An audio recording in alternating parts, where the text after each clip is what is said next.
नमो नमः छात्र।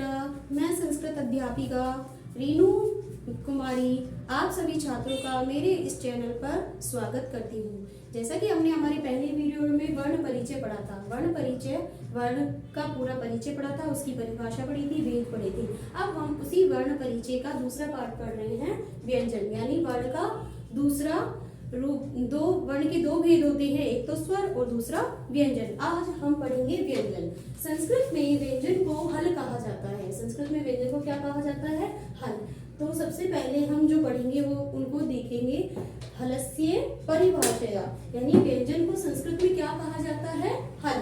तो हलस्य परिभाषया क्या पढ़ेंगे? सबसे पहले हम हल की परिभाषा, हलस्य संख्याया, हल की संख्या के हल कितने होते हैं, हलस्य विभाजन, इन हल वर्णों का विभाजन कितने प्रकार से किया गया है या किन किन उनको विभाजन किया गया है, किन किन भागों में बांटा गया है।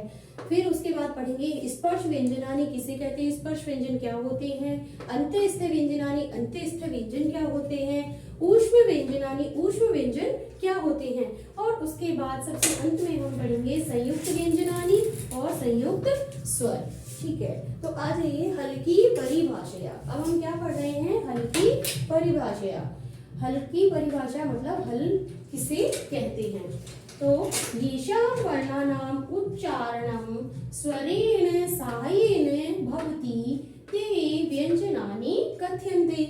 क्या है कि येषां, जिन वर्णों का, येषां यानी जिन, वर्णानाम वर्णों का उच्चारण, उच्चारण यानी बोलने में, जिन वर्णों को बोलने में स्वरेण, स्वर, साहाय्येन भवति, स्वरों की सहायता लेनी पड़ती है, ते व्यंजनानि कथ्यन्ते, वे क्या कहलाते हैं? वे व्यंजन कहलाते हैं। पुनः देखिए, येषां वर्णानाम उच्चारणं स्वरेण साहाय्येन भवति ते व्यंजनानि कथ्यन्ते। जिन वर्णों के उच्चारण में स्वरों की सहायता लेनी पड़ती है या स्वरों की सहायता से बोले जाते हैं, उन व्यंजनों को, उन वर्णों को व्यंजन कहते हैं। अब आ जाइए हलस्य संख्याया। हलस्य संख्याया, हलस्य संख्याया मीन्स उस व्यंजनों की संख्या। तो व्यंजनों की संख्या कितनी होती है? संस्कृत वर्णमालाया, संस्कृत वर्णमालायाम, संस्कृत वर्णमालायां त्रयत्रिंशत् व्यंजनानि कथ्यन्ते। त्रयत्रिंशत् वर्णानि व्यंजनानि कथ्यन्ते, यानी संस्कृत वर्णमाला में त्रयत्रिंशत् यानी कि 33 व्यंजन होते हैं या 33 व्यंजन माने जाते हैं। अब उन 33 व्यंजनों का विभाजन किस प्रकार किया गया है, उन्हें बांटा किस प्रकार गया है, उसको हम जानेंगे। तो हलस्य विभाजनम, हलों का विभाजन 3 रूपों में किया गया है। सबसे पहला रूप स्पर्श व्यंजनानि, यानी स्पर्श व्यंजनानि। स्पर्श व्यंजन कितने होते हैं? वो होते हैं 25। कितने होते हैं? पंचविंशति। स्पर्श व्यंजनों की संख्या पंचविंशति यानी 25 मानी जाती है। और वो कौन सी मानी जाती है? यानी यह कै से मैं तक पूरे 25 व्यंजन होते हैं, वो हम अभी डिटेल से पढ़ेंगे। उसके बाद अंत्यस्थ व्यंजनानि, अंत्यस्थ व्यंजनों की संख्या कितनी होती है? चत्वारि, 4। अंत्यस्थ व्यंजनों की संख्या 4 मानी जाती है। संस्कृत में अंत्यस्थ व्यंजन 4 माने जाते हैं। उसके बाद है ऊष्म व्यंजनानि। ऊष्म व्यंजन कितने माने जाते हैं? ऊष्म व्यंजनों की संख्या कितनी होती है? तो संस्कृत में ऊष्म व्यंजनों की संख्या भी 4 मानी जाती है। अब यहाँ आ जाइए, डिटेल से पढ़ेंगे स्पर्श व्यंजनानि। स्पर्श व्यंजनानि, सबसे पहले स्पर्श की परिभाषा समझिए कि स्पर्श व्यंजन होते क्या हैं या किसे कहते हैं। तो स्पर्श व्यंजन वे होते हैं जिन वर्णों के उच्चारण करने पर, जिन वर्णों के उच्चारण करने पर मुंह से निकलने वाली वायु, मुंह से निकलने वाली वायु उच्चारण स्थान को छूती हुई निकलती है। उच्चारण स्थान को क्या करती है? स्पर्श करती है। स्पर्श मतलब छूना, छूती हुई निकलती है, उन्हें क्या कहते हैं? स्पर्श व्यंजन कहते हैं। क्या कहते हैं उन्हें? स्पर्श, यानी उच्चारण कर रहे हैं तब हमारे उच्चारण, यानी जब हम किसी वर्ड को बोल रहे हैं तो बोलते समय जो हमारे मुख से वायु निकलती है वह वायु हमारे उच्चारण स्थान को छूती हुई निकलती है, स्पर्श करती हुई निकलती है, इसलिए इन्हें स्पर्श व्यंजन कहते हैं। इसलिए इन्हें क्या कहते हैं? स्पर्श व्यंजन। और स्पर्श व्यंजनों की संख्या कितनी होती है? पंचविंशति। संस्कृत में स्पर्श व्यंजनों की संख्या कितनी होती है? 25। ठीक है। इन 25 वर्णों को 5 वर्गों में विभाजित किया गया है। कितने वर्गों में विभाजित किया है? 5 वर्गों में। ये देखिए कै वर्ग में पूरे 5 वर्ण होते हैं। कितने वर्ण होते हैं कै वर्ग में? 5 वर्ण। यानी इन 5 वर्णों में पूरे 25 वर्णों को रखा गया है। इन 25 वर्णों को याद करने के लिए हम एक सूत्र की सहायता लेते हैं, वो है कु चु। यहाँ लिखते हैं। इन 25 वर्णों को याद करने के लिए हम एक सूत्र की सहायता लेते हैं, कु चु टू तू पु। कु चु टू तू पु। इस सूत्र के माध्यम से ही हम इन 25 वर्णों को याद कर सकते हैं। पु चु टू तू पु यानी इन वर्णों से हमने इनके स्टार्टिंग के वर्ण से इस पूरे वर्ग का नाम रख दिया। जैसे कु से बन गया कै वर्ग। कु से कौन सा वर्ग बन गया? कै वर्ग। कै वर्ग में पूरे 5 वर्ण होते हैं। कौन कौन से होते हैं? कै, खे, गे, घे, अणे। कौन कौन से होते हैं? कै, खे, गे, घे, ञ।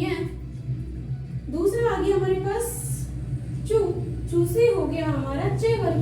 चू से कौन सा वर्ण हो गया हमारा? चे वर्ग। यानी इसका जो प्रथम वर्ण है उसी से हमने उसके वर्ग का नाम रख दिया है। अब हमें ये पूरे 25 वर्ण याद करने के लिए इस सूत्र को याद करना जरूरी है। इस सूत्र को याद करने से हमें ये पूरे के पूरे 25 वर्ण याद हो जाएंगे। चू से आता है हमारा चे वर्ग स्टार्ट। कौन सा वर्ग स्टार्ट होता है? चे वर्ग। चे वर्ग में चे, छे, जे, झे, ये पूरे 5 वर्ण होते हैं। कितने वर्ण होते हैं? 5 वर्ण। इसके बाद आ गया टू यानी टै वर्ग। टू से कौन सा वर्ग आ गया? टै वर्ग। और टै वर्ग में भी पूरे 5 वर्ण माने जाते हैं। और वो 5 वर्ण कौन कौन से होते हैं? वो होते हैं टै, ठ, ड, ढ, ण। कौन कौन से वर्ण होते हैं? ट, ठ, ड, ढ, ण। उसके बाद आ गया पूरा हमारा चौथा वर्ण कौन सा है? तू। कौन सा वर्ण है? तू से कौन सा वर्ग बना हमारा? तय वर्ग। कौन सा वर्ग बना? तय वर्ग। और तय वर्ग में भी पूरे कितने वर्ण होते हैं? 5 वर्ण। कौन कौन से होते हैं वो 5 वर्ण? ता, थ, द, ध, न। कौन कौन से होते हैं? ता, थ, द, ध, न।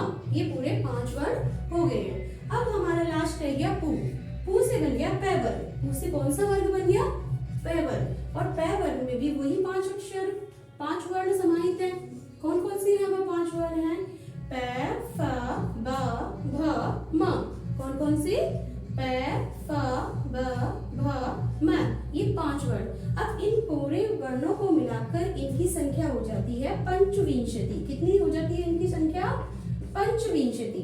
पंचविंशति बराबर 25। कितने वर्ण हो गए ये हमारे? पूरे 25 वर्ण हो गए। कितने वर्ण हो गए? 25 वर्ण। अब इसके बाद हम पढ़ेंगे अंतःस्थ व्यंजन। कौन से स्थ व्यंजन? अंतःस्थ व्यंजन।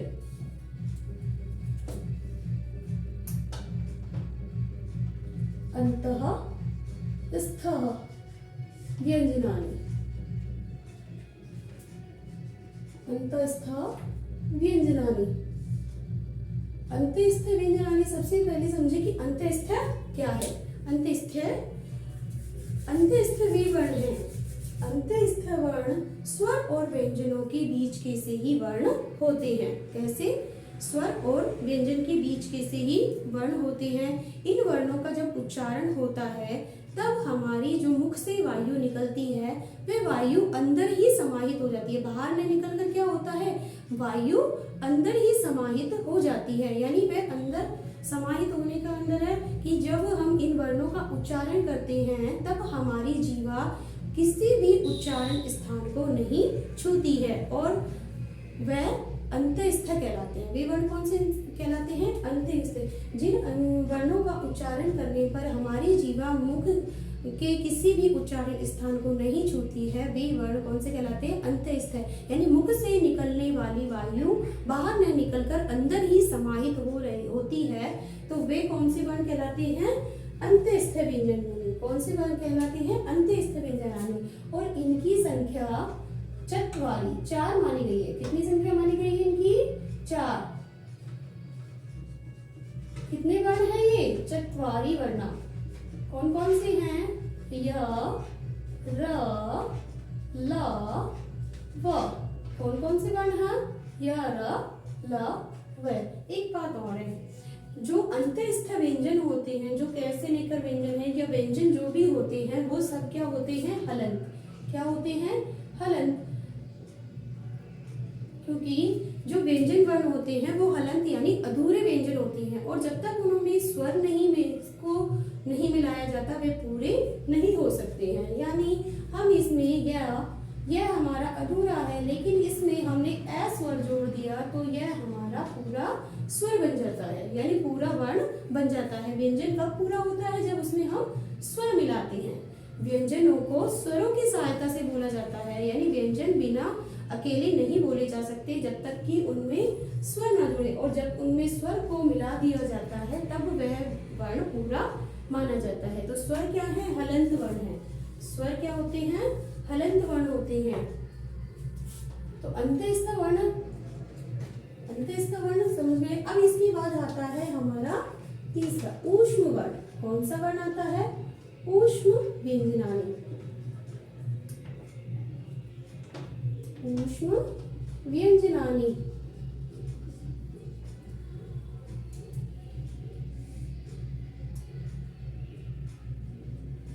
ऊष्म व्यंजना की सबसे पहले परिभाषा सुनिए। ऊष्म वर्ण वे होते हैं जब हम किसी भी वर्ण का उच्चारण करते हैं और उच्चारण करते समय हमारी जीवा को अत्यंत गर्मी महसूस होती है। यानी जब हम इनका उच्चारण करते हैं ऊष्म वर्णों का, तब हमारी जीवा को अत्यंत गर्मी महसूस होती है, यानी ऊष्मा उत्पन्न होती है जब इन वर्णों का उच्चारण करते हैं। तो वे वर्ण क्या कहलाते हैं? ऊष्म। कौन से वर्ण कहलाते हैं? वे ऊष्म व्यंजन कहलाते हैं। ऊष्म व्यंजन होते हैं। ऊष्म व्यंजनों की भी संख्या 4 होती है। सबसे पहले ऊष्म का अर्थ होता है गर्मी। ऊष्मा का अर्थ क्या होता है? गर्मी उत्पन्न होना। तो इन वर्णों का जब हम उच्चारण करते हैं तो हमारी जीवा को अत्यंत गर्मी महसूस होती है, और इन वर्णों की संख्या भी, ऊष्म वर्णों की संख्या भी संस्कृत में 4 मानी गई है, यानी चत्वारि वर्णा ऊष्मा। चत्वारि वर्णा ऊष्मा।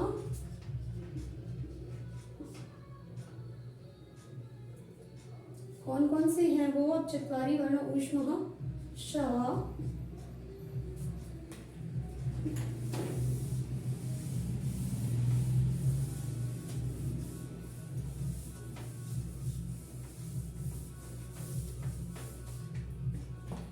ऊष्म वर्ण। चत्वारि वर्णाः ऊष्माः भवन्ति।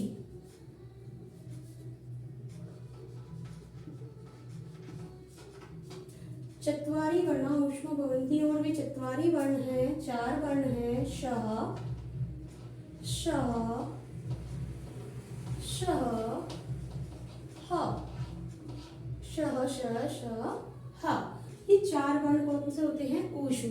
आप बोल के देखिए, इन जब वर्णों का आप उच्चारण करेंगे तो आपको जीवा को एक अत्यंत गर्मी का सा एहसास होगा। जैसे कैसे बोलते हैं? श, श, श, ह। श, श, श, ह। श, श, श, ह। हमारी जब जीवा का उच्चारण करते हैं तो जीवा को अत्यंत गर्मी का एहसास होता है, और ज्यादा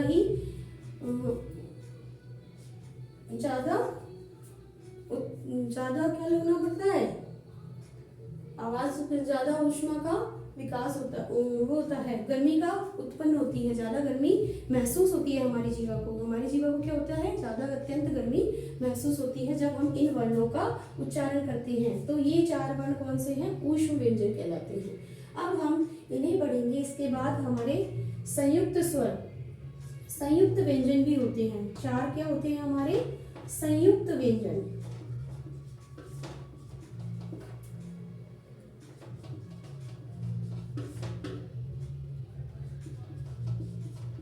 चार हमारे होते हैं संयुक्त व्यंजन। कौन से होते हैं? संयुक्त व्यंजन। और वो कौन कौन से हैं? छ, त, ज्ञ और श्र। छ, त्र, ज्ञ, श्र।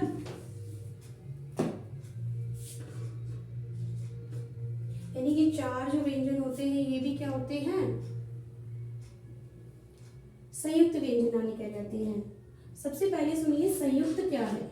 संयुक्त वो वर्ण हैं जिन वर्णों, संयुक्त जो वर्ण हैं वो दो वर्णों के मेल से बनते हैं। संयुक्त वर्ण कितने वर्णों के मेल से बनते हैं? दो वर्णों के मेल से बनते हैं। जैसे कि छ, छ जब बनेगा कै प्लस श प्लस अ, जब हम यह करेंगे तब जाके हमारा छह वर्ण पूरा होगा।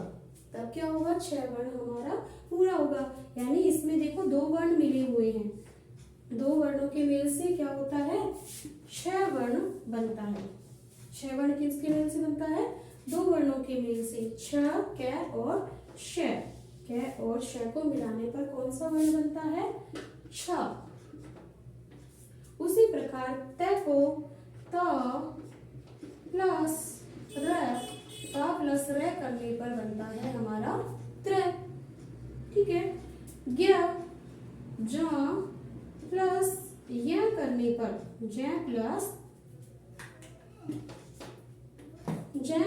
य करने पर बनता है हमारा ज्ञ। और लास्ट हमारा श बनता है श प्लस र करने पर, श प्लस र करने पर बनता है श्र। तो ये क्या हो गए? ये हमारे चार संयुक्त व्यंजन हो गए। कौन से व्यंजन हो गए? संयुक्त व्यंजन। उसी प्रकार चार होते हैं हमारे संयुक्त स्वर।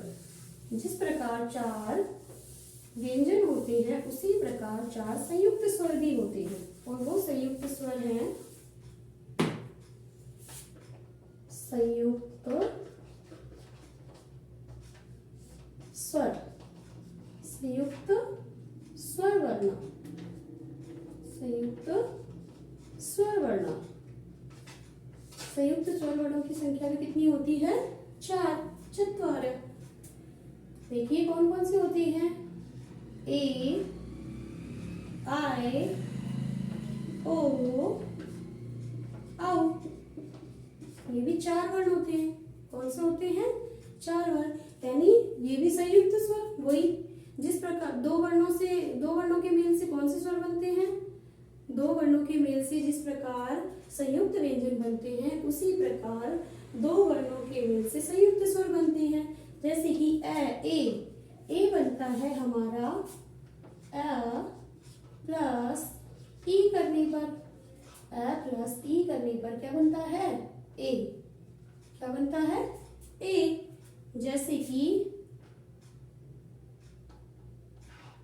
हरि, हर प्लस ए, हर प्लस ए,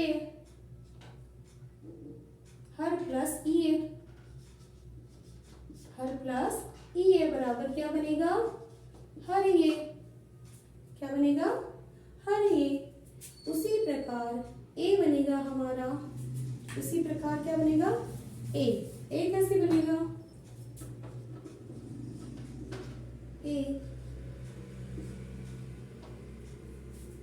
ए बनेगा हमारा हर ए प्लस ए करने पर, ए प्लस ए करने पर बनेगा हमारा ए। जैसे कि मत प्लस एक, मत प्लस क्या बनेगा? एक बराबर मत एक। या फिर दूसरा ले लीजिए, मते क्या, मत प्लस एक, मत एक। या फिर सदा प्लस एव, या प्लस सदा प्लस एव क्या बनेगा? सदैव। क्या बनेगा? सदैव। ठीक है। उसी प्रकार बनेगा। अब हमारा तीसरा स्वर है ओ। क्या है? ओ। यानी ए प्लस उ बराबर ओ। ए प्लस उ बराबर क्या हो गया ओ। जैसे कि पर प्लस उपकार, पर प्लस उपकार क्या हो गया परोपकार। यानी पर में जो विस्तृत ए है उसका और ए को मिलाने पर किसकी प्राप्ति होगी ओ की। तो क्या बन जाएगा परोपकार। क्या शब्द बन गया परोपकार। यानी इसमें भी क्या हो गए दो स्वर हो गए। क्या हो गए इसमें दो स्वर, यानी दो वर्णों के मेल से बनता है। संयुक्त किसे कहते हैं दो वर्णों से मिले हुए शब्द कौन से वर्ण कहलाते हैं संयुक्त। उसी लास्ट रहेंगे अब हमारा ओ। ओ कैसे बनता है ए प्लस ओ। ए प्लस ओ करने पर हमें किसकी आवृत्ति होती है औ की। किसकी आवृत्ति होती है औ की। जैसे कि परम प्लस औदार्य, परम प्लस औदार्य क्या बनेगा परमोदार्य। परमोदार्य। महा प्लस औषधि, महा प्लस औषधि। दूसरा एग्जाम्पल देखिए महा प्लस औषधि, महा प्लस औषधि क्या बनेगा महौषधि।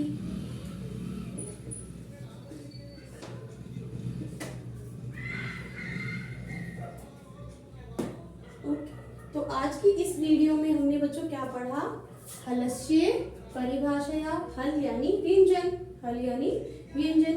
तो व्यंजन की परिभाषा, व्यंजनों की संख्या, व्यंजनों का विभाजन, व्यंजनों के भेद, यानी व्यंजनों को कितने भागों में विभाजित किया, 3 भागों में बांटा गया। सबसे पहले स्पर्श, अंतस्थ, ऊष्म व्यंजनानि, संयुक्त ऊष्म व्यंजनानि। ठीक है। उसके बाद दो हमने पढ़े संयुक्त व्यंजनानि और संयुक्त स्वर। क्या पढ़े हमने संयुक्त स्वर और संयुक्त व्यंजनानि।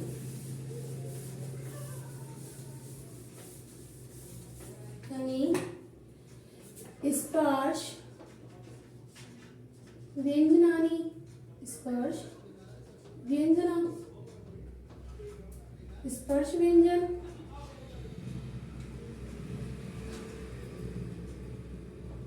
अंतस्थ व्यंजन, अंतस्थ व्यंजन,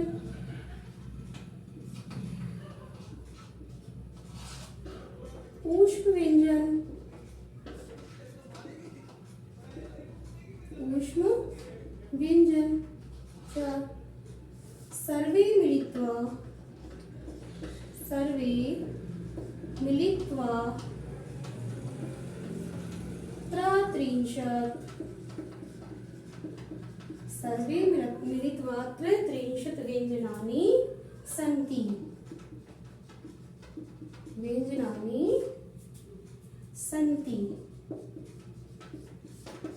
यानी ये सब व्यंजन मिलकर कितने व्यंजन होते हैं त्रत्रिंशत्। कितने व्यंजन होते हैं सर्वे मिलाने यानी स्पर्श व्यंजनों को मिलाकर स्पर्श व्यंजन, अंतस्थ और ऊष्म व्यंजन, इन सभी व्यंजनों को जब हम मिलाते हैं तो हमारे 33 व्यंजन पूर्ण हो जाते हैं। और संस्कृत में और हिंदी दोनों में ही व्यंजनों की संख्या कितनी मानी गई है 33। त्रत्रिंशत् वर्णानि सन्ति। 33 जो वर्ण होते हैं वो व्यंजन वर्ण कहलाते हैं। और वो 33 वर्ण हो गए स्पर्श व्यंजन कै से मैं तक, यानी कै वर्ग से लेकर तय वर्ग के लास्ट वाले वर्ण कितने होते हैं 25। कैसे लेकर मैं तक 4 हो गए हमारे या र ला और बै।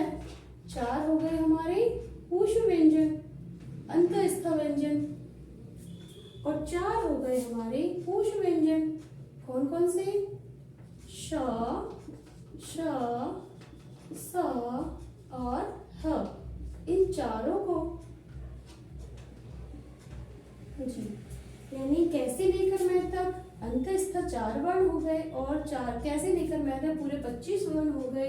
इन 25 वर्ण, 4 अंतस्थ वर्ण और 4 हो गए हमारे ऊष्म वर्ण। इन सभी वर्णों को मिलाकर सर्वे मिलित्वा त्रयत्रिंशत् व्यंजनानि सन्ति, ये सभी मिलकर 33 व्यंजन बनते हैं। तो आज की वीडियो में हम बस इतना ही करेंगे। आगे की स्टेप को समझने के लिए हम नेक्स्ट वीडियो में मिलते हैं। धन्यवाद।